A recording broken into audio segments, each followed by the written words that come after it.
Evangelho de João, capítulo 7.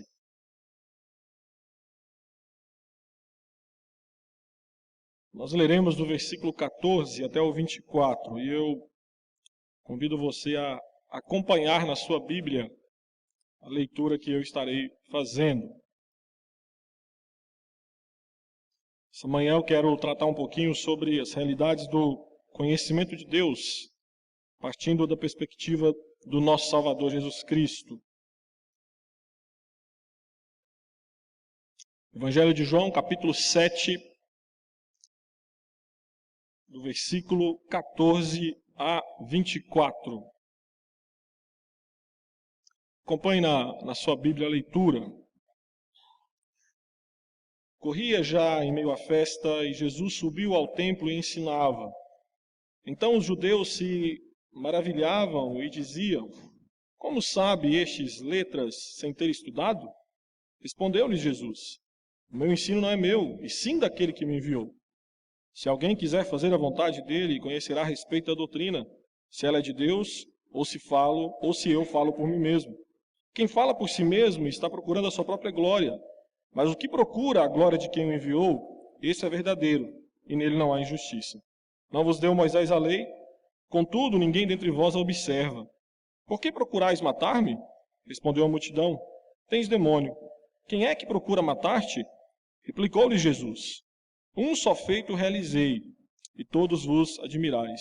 Pelo motivo de que Moisés vos deu a circuncisão, se bem que ela não vem dele, mas dos patriarcas, no sábado circuncidais um homem.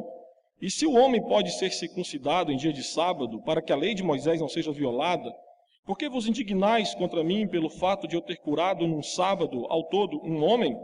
Não julgueis segundo a aparência, e sim pela reta justiça. Meus queridos, existem algumas frases de alguns livros que geralmente nós lemos, e essas frases geralmente têm um certo impacto, a ponto de não esquecermos assim tão facilmente. Isso aconteceu comigo recentemente. Estava lendo um livro, e o seu autor ele faz uma afirmação bastante interessante. No decorrer do livro ele afirma que nenhum cristão foi chamado para ser um pensador piegas. Nenhum cristão foi chamado para ser um pensador piegas. No decorrer do livro ele mostra que, de fato, nenhum cristão foi chamado para pensar pequeno, ou seja, para usar o seu intelecto de forma relaxada. A fé cristã, nós sabemos, ela envolve o pensar, ela envolve o raciocinar, ela envolve o refletir, o meditar, o estudar, o aprender, o ensinar. De certa forma, a vida cristã é um extenso e labutar uso da mente humana. Haja vista que nós aprendemos mais de Deus estudando a sua palavra, isto é, usando o nosso intelecto, usando a nossa mente. Porém, é triste notar que nós vivemos dias em que o emocionalismo, o sentimentalismo, que é fruto do romantismo lá do século XVIII, tem dominado a vida das pessoas, até mesmo dentro da igreja. O evangelho em nosso país, em sua grande maioria, ele é pregado e aceito sem o ato de pensar, sem o uso racional da mente, mas é abraçado com emoção, através de um subjetivismo que tem pervertido o evangelho. Os evangélicos em nossa nação, de fato, eles não sabem pensar. Eles, em sua grande maioria, não sabem pensar. Em sua grande maioria, não são instigados a pensar. Em sua grande maioria, não querem aprender a pensar. Isso porque o pensamento é um processo cansativo. E é muito mais fácil aceitar a crença passivamente do que considerá-la, questionar rigorosamente os seus fundamentos e perguntar quais são as consequências que a elas seguem. Resumindo, pensar cansa. Pensar demanda tempo. Pensar requer investir recursos pessoais. E como nós vivemos em um contexto imediatista, pensar não é algo muito valorizado. E como consequência disto, nós temos visto uma nação onde o evangelho é superficial, tanto na teoria como na prática. Vou dar um exemplo para você. Você está passando de canal, de repente aparece um programa de televisão e um dos entrevistados ou dos participantes é um pastor evangélico. Eu não sei você, mas eu já fico com medo. Porque geralmente o pastor evangélico que vai num programa desse é um pastor que geralmente não valoriza muito os estudos. Em sua grande maioria é assim que acontece. Ou basta você reparar nas canções e cantores gospel da atualidade.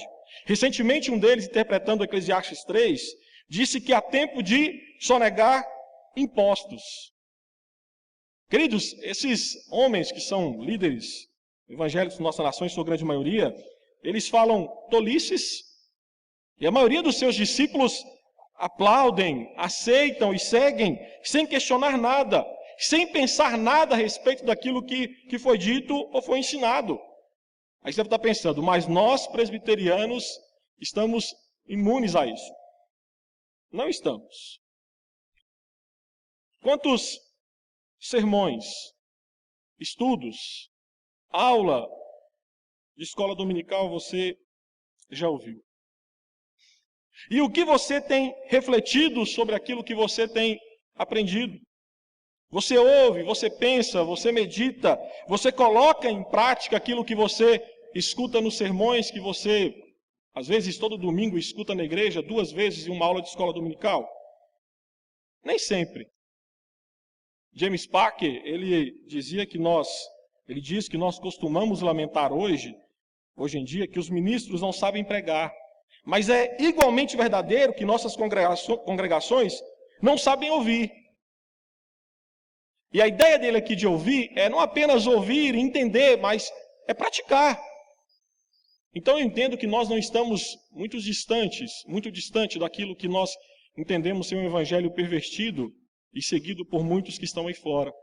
Porque às vezes a nossa prática não é condizente com aquilo que nós temos ouvido e aprendido diariamente na igreja. É por isso que Mark Noll, ele dizia que o escândalo da mentalidade evangélica na atualidade é que não há nada em especial em se ter uma mente evangélica. Ele está dizendo, olha, não há distinção entre ser evangélico e não ser evangélico. Porque muitas vezes os evangélicos, eles não usam a mente para pensar, para raciocinar em cima das crenças que lhes são ensinadas. E aí, queridos, entra em cena o apóstolo João. Porque o apóstolo João vai nos mostrar que nós não podemos falar o mesmo a respeito de Jesus Cristo. Jesus Cristo possuía uma mente extraordinária, pois a mesma era regida pelos parâmetros divinos. Jesus, ele possuía uma mente humana sem os efeitos da queda. E só este fato já remove uma barreira moral para a aquisição do conhecimento. A cena que nós acabamos de ler aconteceu em Jerusalém no tempo da festa dos tabernáculos. E esta cena demonstra o uso que Cristo fazia da sua mente, no que diz respeito ao conhecimento que ele tinha de Deus. Naqueles dias, Jerusalém e o templo ficavam cheios de peregrinos judeus que vinham de todas as partes para aquela festa. Jesus, então, ele vai ao templo e começa a ensinar as Escrituras. E neste momento ele é questionado. E então ele responde. Depois ele é questionado e acusado. E Jesus Cristo contra-argumenta. Nesse debate, o que vemos é a auto-identificação de Jesus como aquele que foi enviado por Deus para levar os homens a conhecerem quem Deus é e o que eles deveriam crer e como deveriam viver. Neste episódio, podemos identificar em Cristo as realidades do conhecimento de Deus e as formas que elas se revelam em Cristo e na multidão que o cercava. Eu chamo sua atenção para os versículos 14 a 18, onde nós vamos ver que o conhecimento de Deus não é criado pelo homem, mas é revelado por Deus. O conhecimento de Deus não é criado pelo homem, mas é revelado por Deus. Quando Jesus ele começa a ensinar, os homens maravilhados, eles perguntam, olha, como é que ele ensina sem nunca ter estudado? Sem nunca ter estudado as letras. E os termos aqui, letras e estudado, apontam para o fato de Jesus estar ensinando sem ter passado por uma escola dos mestres rabinos daqueles dias. A implicação dessa pergunta não é que Jesus não fosse instruído, mas sim que, em comparação com o que eles aprendiam nas escolas rabínicas, Ele era alguém sem instrução, ignorante em relação à lei e aos seus significados. Aqueles homens estavam admirados, pois Jesus tinha um domínio das Escrituras ao expô-la, sem ter passado por uma escola dos grandes rabinos daquela época. A resposta de Jesus no versículo 16, mostra o conhecimento que Jesus Cristo possuía dos seus dias. Naqueles dias, os homens que julgavam, que estudavam com os rabinos, eles baseavam todo o seu ensino em julgamentos rabínicos anteriores, na tradição. Nenhum rabino nos dias de Jesus Cristo, ele jamais poderia levantar em público e fazer uma afirmação por conta própria. Geralmente eles começavam seus ensinos dizendo: há um ensino que diz que, ou há uma tradição que ensina assim. E a partir disso, eles passavam a citar passagens e autoridades para corroborar cada afirmação que pronunciavam. Não fazer isso, queridos, naquele dia, poderia indicar arrogância, bem como um perigo de desviar-se da tradição. Jesus, ele então responde mostrando a esses homens que ele não era um inovador arrogante. E o Senhor responde dizendo: olha, o meu ensino não é meu. Porém, o ensino de Jesus não se baseava em uma longa tradição humana, mas segundo o próprio Jesus, no texto que lemos, vinha daquele que o enviara. De forma bem resumida, Jesus está dizendo: olha, meu mestre e minha autoridade provém de Deus. O ensino de Jesus é totalmente diferente, não porque ele elaborou ou produziu mentalmente, mas porque ele havia recebido de Deus. Os judeus, quando conversavam com Jesus nessa passagem, eles consideravam Jesus um autodidata. Mas João vai nos mostrar que ele era mais do que isso. Ele era um teodidata, ou seja, um instruído por Deus no sentido mais elevado. Jesus deixou muito claro nessa passagem, no decorrer do Evangelho de João, que ele recebeu o ensino de seu Pai, bem como foi comissionado por seu Pai, para transmiti-lo aos homens.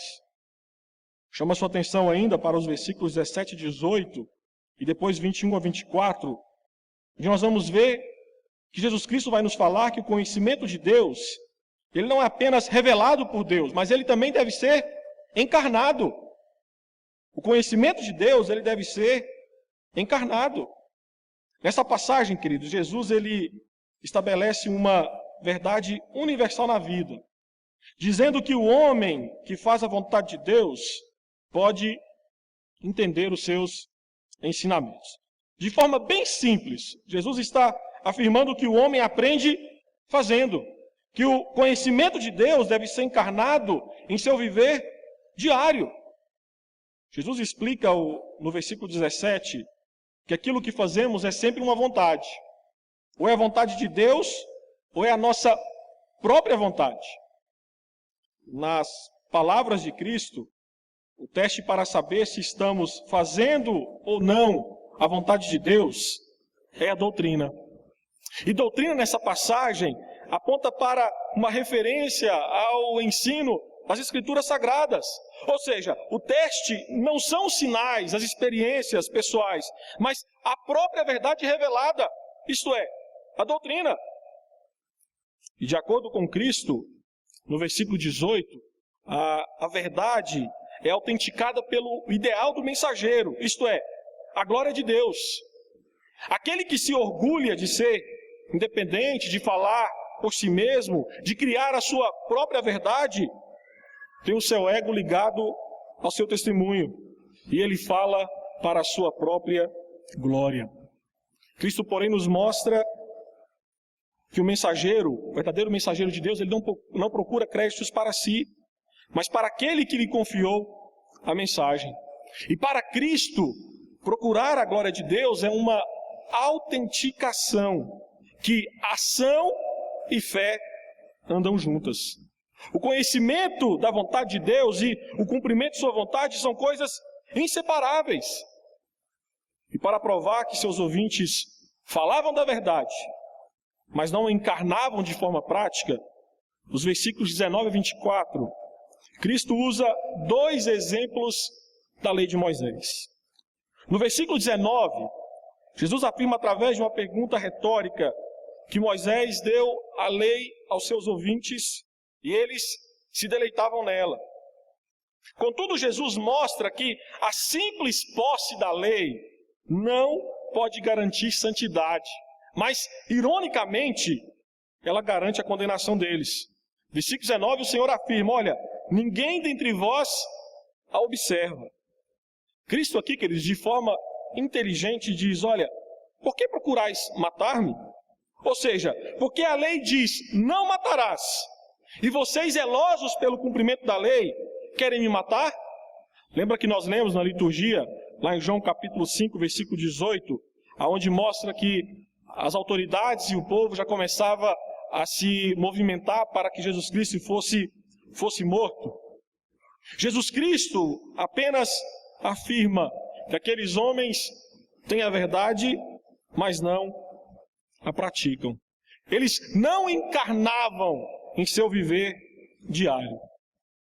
Nos versículos 21 a 23, Cristo lembra o episódio da cura do paralítico no sábado, registrado lá em João capítulo 5, versículos de 1 a 18, que já lemos nessa manhã. E Jesus diz que ele só fez uma obra no sábado, e eles ficaram surpreendidos. Todavia, os oponentes de Jesus vinham quebrando formalmente o sábado, para que a lei de Moisés, com respeito à circuncisão, não fosse quebrada. Isso porque, para o judeu, naqueles dias, a criança do sexo masculino deveria ser circuncidada ao 8º dia de vida. E na argumentação de Jesus, os judeus regularmente circuncidavam seus filhos no sábado, se o sábado fosse o 8º dia de vida de uma criança, quebrando assim a lei, quebrando assim a guarda do sábado. De certa forma, Cristo está indagando os seus oponentes sobre qual ato tem maior valor: a purificação de um membro do corpo ou de um homem inteiro. Jesus aqui, ele apela para o seu conhecimento da lei, que qualquer ato de misericórdia poderia ser realizado no sábado. Assim sendo, Jesus está simplesmente apontando que os seus oponentes falavam da lei, ensinavam a lei, mas não a praticavam. É por isso que, no versículo 24, Cristo atesta que eles julgavam pela aparência, ou seja, por aquilo que eles conheciam superficialmente da lei, e não por aquilo que eles praticavam. De forma bem sucinta, nesse diálogo de Jesus com esses homens, Jesus não sugere uma degustação superficial da verdade, mas sim um compromisso íntimo com a mesma. Mas há um outro ponto, queridos, que eu quero trazer para você nessa manhã sobre essa passagem. Nos versículos 19 e 20, mas na passagem como um todo, nós vamos ver que o conhecimento de Deus, ele provoca ódio. O conhecimento de Deus, ele não é criado, ele é revelado por Deus. Não é criado pelo homem, mas é revelado por Deus. Ele deve ser encarnado, mas ao mesmo tempo, ele gera ódio. Principalmente nos versículos 19 e 20, essa passagem, essa ideia fica mais evidente. Cristo, queridos, nessa passagem ele expõe a verdade, apontando que as autoridades criam em algo que não era condizente com a sua prática. Ensinavam uma doutrina que era desmoralizada pelo seu viver. Aí eu chamo a sua atenção para o versículo 19. Versículo 19, Jesus Cristo ele faz uma pergunta retórica. Não vos deu Moisés a lei? Contudo, ninguém dentre vós a observa. Por que procurais matar-me? Aqui, querido, Jesus Cristo, de certa forma, ele nos leva a pensar naquilo que ele fez durante seu ministério. Resumir a lei de Moisés no amor. E o Senhor mostra que as autoridades religiosas daqueles dias tinham o ódio como motivador para fazer Jesus cumprir a lei. É fato que, até aquele momento, a massa do povo nada sabia sobre os desígnios dos líderes religiosos que era matar Jesus. João 5,18 deixa claro que os líderes religiosos começaram a arquitetar um plano para matar Jesus. João capítulo 7, no versículo 1, chama sua atenção, vamos abrir João 7,1. Atente que no finalzinho do versículo 1 vai dizer, visto que os judeus procuravam matá-lo. No versículo 25 do capítulo 7, não é aquele a quem procuram matar? Só no capítulo 7 nós já temos evidências de que havia um certo interesse por parte não apenas dos líderes, mas de alguns outros judeus. Ande um pouquinho ainda no capítulo 7, no versículo 30. Então procuravam prendê-lo, mas ninguém lhe pôs a mão, porque ainda não era chegada a sua hora. Capítulo 7, versículo 44. Alguns dentre eles queriam prendê-lo, mas ninguém lhe pôs as mãos. Versículo 30 e versículo 44, após esse diálogo de Cristo com esses homens, mostra que a intenção de fazer mal a Cristo ganhava cada vez mais força, pois os cidadãos de Jerusalém começaram a se associar e apoiar a ideia dos líderes religiosos. E o fato é, queridos, que 6 meses depois desse episódio, toda a multidão reunida em Jerusalém gritaria, crucifica-o, crucifica-o, crucifica-o. Jesus, 6 meses antes, já constatava no coração de seus ouvintes o ódio que culminaria na cruz do Calvário. Porém, a multidão, após ouvir a verdade da boca de Cristo, aqui em João 7, a respeito do desejo deles de matarem, quebrando assim a lei, esse povo intervém. Essa multidão, constituída não só de autoridades religiosas, instantaneamente eles repudiam a acusação de Cristo. E aí no versículo 20, eles acusam Cristo chamando literalmente de endemoniado.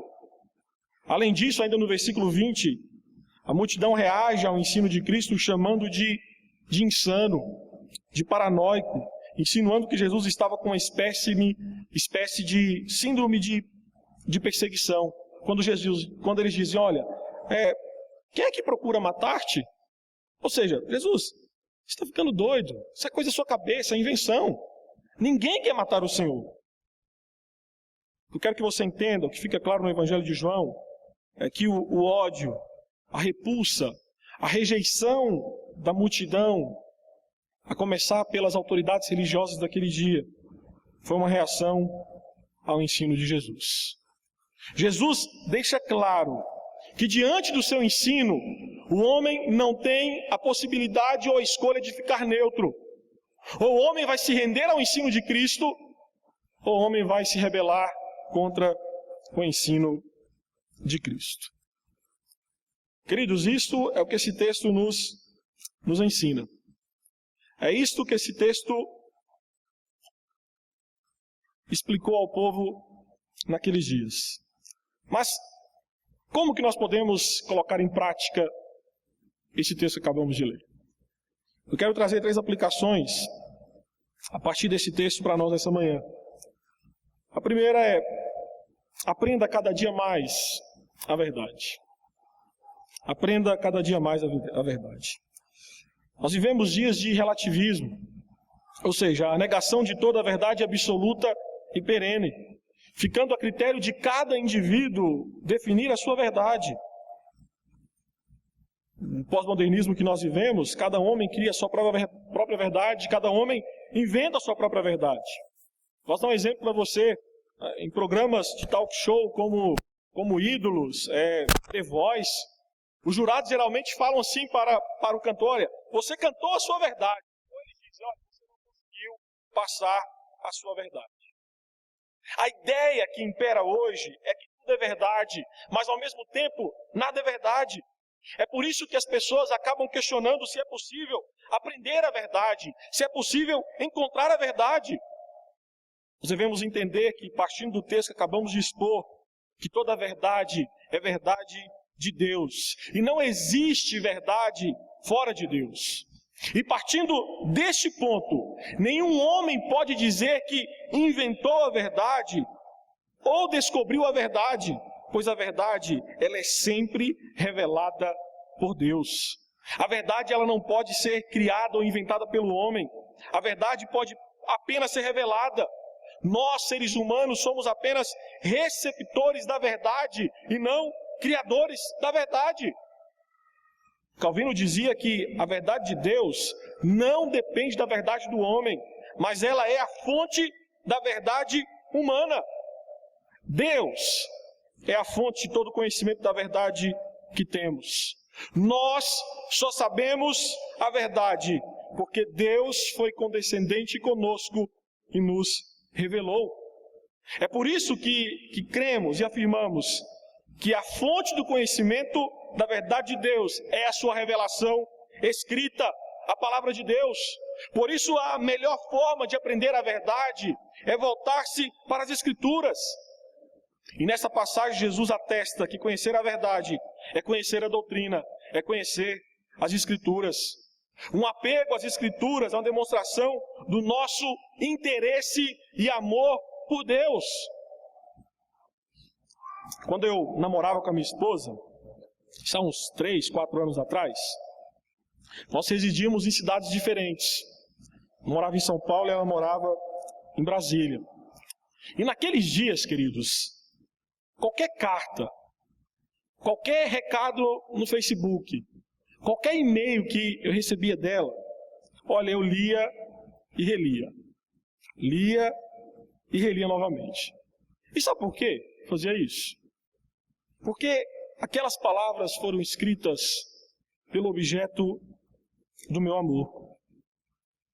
O mesmo se aplica ao nosso amor e devoção às Escrituras Sagradas. Se de fato amamos a Deus, nós iremos ter interesse por aquilo que Ele nos deixou revelado através da sua palavra escrita.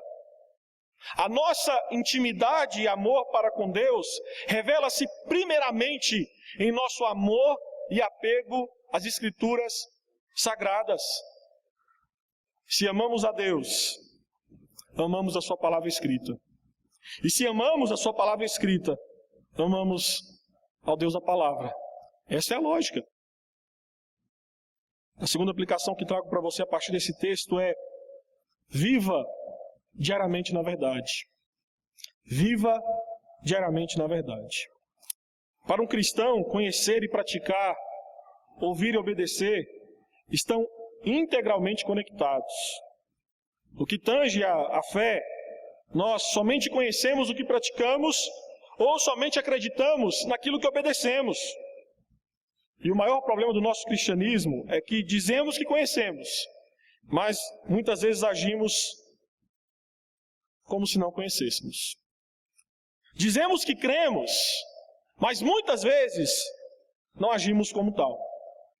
A nossa tendência é conhecer as Escrituras, mas geralmente encontramos zilhões de maneiras de transgredi-la teológica e pessoalmente. Nós conhecemos que mentira é pecado, mas às vezes por conta da promoção do trabalho, mentimos e assim não vivemos uma verdade que cremos e professamos. Às vezes um jovem sabe que a fornicação é pecado, ele conhece que fornicação é pecado, mas para não perder o namorado ou a namorada, fornica. E assim não vive uma verdade que crê e professa. Às vezes você que me escuta, você até conhece que a avareza é pecado, mas para ganhar mais dinheiro e conseguir comprar a vida dos seus sonhos, você só nega impostos. Você tem um caixa 2 na empresa e assim você não vive uma verdade que você crê e você professa. Muitas vezes cremos em verdades que nós não encarnamos em nossa vida prática. Soren Kierkegaard dizia que se uma pessoa não se torna o que ela entende, na verdade ela não entendeu ainda. Compreenda que na vida do cristão o pensar é uma função e o viver é o funcionário. Ou seja, o crer anda junto com o obedecer. O conhecer anda junto com o praticar. A teoria anda junto com a prática. João Calvino já dizia que o Evangelho não é uma doutrina apenas de língua, mas de vida. E uma das grandes verdades que Jesus nos ensina no texto que lemos e expomos nessa manhã é que se não nos comportarmos conforme cremos, ou não praticarmos conforme conhecemos, não conhecemos e não cremos em nada. A palavra de Deus é a verdade, e ela continua sendo o princípio norteador de toda vida humana. E se ela é o princípio norteador de toda a vida humana, devemos encarná-la em nosso viver diário, através da nossa prática, através da nossa obediência. E a última aplicação, queridos, que trago para você, a partir de João 7, dos versículos 14 a 24, diga sempre a verdade. Diga sempre a verdade. Dizer a verdade, já dizia Tomás de Aquino, acaba com amizades. Dizer a verdade acaba com amizades. E nós vivemos dias assim. Dias em que as pessoas não aceitam serem confrontadas com a verdade.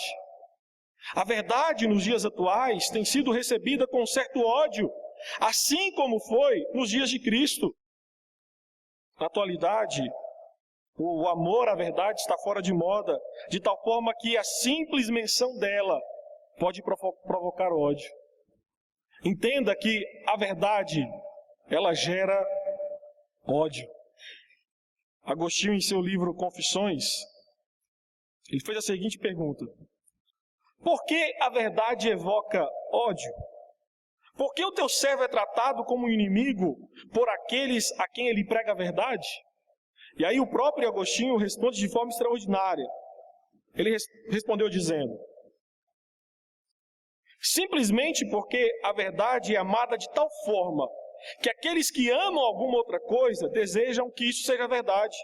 E precisamente porque eles não querem ser enganados, relutam em ser convencidos de que eles, na verdade, não estão sendo enganados. Assim, eles odeiam a verdade por amor daquela própria coisa que amam, porque eles a tomam como verdade. Eles amam a verdade quando ela os ilumina, mas a odeiam quando ela os acusa. O que Agostinho está dizendo é que as pessoas odeiam a verdade, porque viver na ignorância e mentira é mais fácil. Queridos, a verdade, ela desmascara, ela descortina, ela desnuda a forma perniciosa e pecaminosa que as pessoas longe de Cristo vivem. A verdade, quando dita, ela tende a confrontar os temores, as opiniões, as escolhas, o comportamento do homem. A verdade de Deus, ela dói, mas ela liberta. A verdade de Deus, ela machuca, ela fere, ela confronta, ela condena, mas ela também salva, transforma, renova, fortalece. Por isso o nosso maior desafio nos dias correntes é falar a verdade, é proclamar a verdade, é ensinar a verdade. Mas falar a verdade nos dias de hoje tem um preço. Não espere sombra e água fresca ao dizer a verdade a um mundo enamorado com a mentira. Não espere ser abraçado por pessoas que preferem viver por trás da máscara do cinismo, do engano, do erro. Ao dizer a verdade em um mundo em que a mentira é uma deusa, espere o ódio dos seus adoradores. Dou alguns exemplos dessa realidade para você. Experimente falar a verdade sobre o homossexualismo e você suscitará o ódio dos seus ouvintes. Diga a verdade sobre a ideologia do gênero e espere ser bombardeado com palavras envenenadas de ódio. Experimente sair daqui hoje, na hora do almoço, publicar no seu Facebook, ou quem sabe expor em seu trabalho ou faculdade a sua opinião bíblica sobre o feminismo, sobre a sociedade, sobre a família, e logo você será bombardeado com reações dominadas pelo ódio. Eu não sei você, mas nesses últimos anos, sempre que eu exponho a verdade a partir das escrituras sagradas sobre a família, sobre a sexualidade, as pessoas tendem a me acusar de fundamentalista, conservador, retrógrado. Queridos, Por mais que venhamos ser tratados como retrógrados, conservadores, ultrapassados, a nossa paixão pela verdade e por proclamá-la deve ser maior do que o nosso medo de suscitar ódio ao expô-la. Adam Wilson Tozer dizia que entre a verdade e a felicidade, eu fico com a verdade, pois terei a eternidade para ser feliz. Entre a verdade e a felicidade, escolha a verdade. Entre ser promovido por mentir e falar a verdade, fala a verdade. Entre ser bombardeado com comentários indelicados e dizer a verdade, fale a verdade.